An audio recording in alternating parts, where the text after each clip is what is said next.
install the SmartSense residential gas connector, you first need to prepare by finding the manual gas shutoff valve, which is required to be within 6 feet of the appliance, and turn the gas off.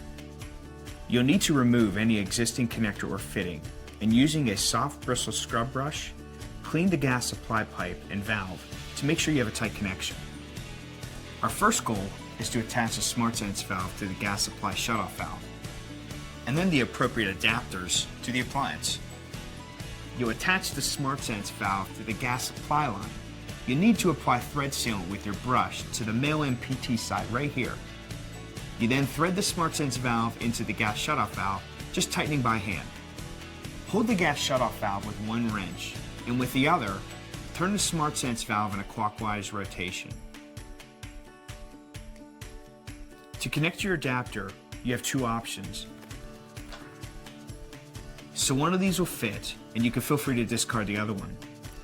When you find the right adapter, add thread sealant with your brush to the male side, regardless of whether it's on the appliance or the adapter.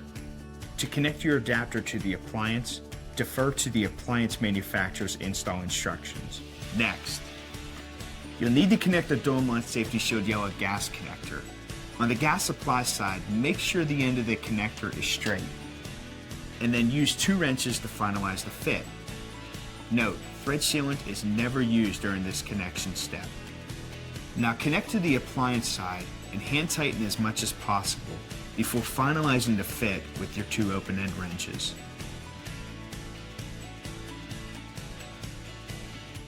Now that everything looks good, we need to test this bad boy, which we'll walk you through in our next video.